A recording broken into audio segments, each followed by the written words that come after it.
Bonjour à tous, bienvenue dans Info TV mi-journée, tout de suite les titres de cette édition. À la une de l'actualité ce matin, c'est bien sûr la démission d'Emmanuel Macron de son poste de ministre de l'économie, de l'industrie et du numérique.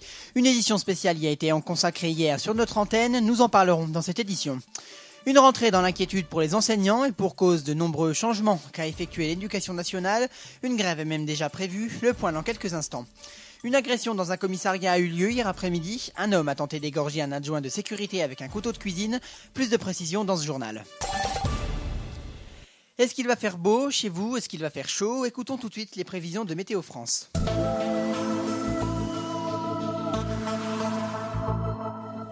Aujourd'hui, l'été est de retour pour clôturer ce mois d'août particulièrement chaud. Sur la Bretagne et la Normandie, les brouillards ou les nuages bas sont nombreux. Petit matin, ces grisailles se décalent vers les côtes de la Manche au cours de la matinée pour faire place à un beau soleil.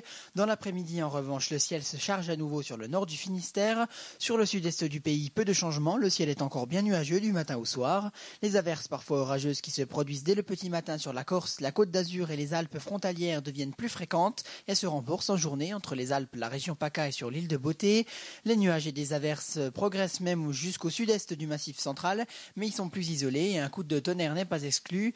Partout ailleurs, après quelques brouillards matinaux vite dissipés, le soleil brille généreusement et l'ambiance reste estivale. Sur le relief pyrénéen, les nuages sont un peu plus nombreux avec quelques averses possibles en fin d'après-midi. Les températures maximales sont à nouveau au-dessus des normales avec 26 à 32 degrés en général et 21 à 26 degrés près de la Manche.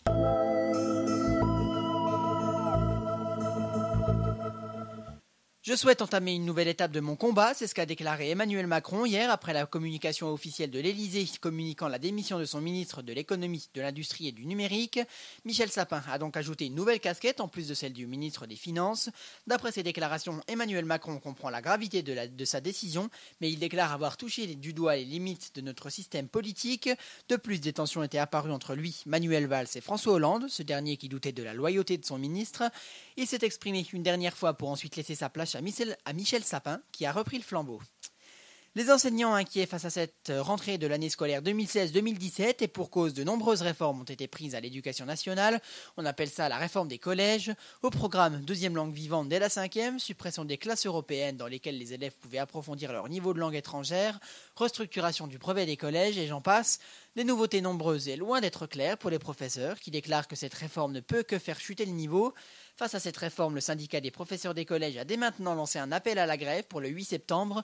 Certains enseignants sont exaspérés, d'autres se sentent trahis et inécoutés. Le mouvement de grève sera-t-il suivi? Réponse le 8 septembre.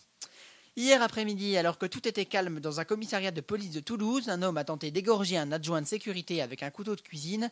La victime a été hospitalisée mais ses jours ne sont pas en danger. L'homme était déjà venu une première fois au commissariat pour tenter de déposer plainte pour un vol de téléphone portable. Ayant besoin du numéro de série du téléphone, il obtempère et sort du commissariat. 20 minutes plus tard, il revient. À l'entrée, à quelques mètres de lui, un adjoint de sécurité fouille le sac d'une dame.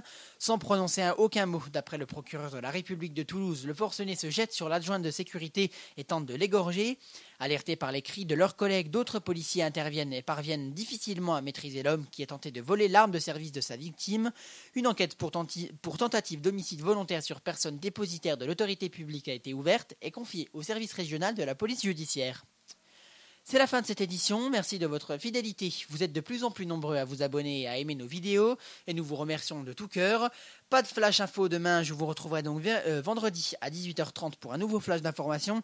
Bonne journée à vous et bonne reprise.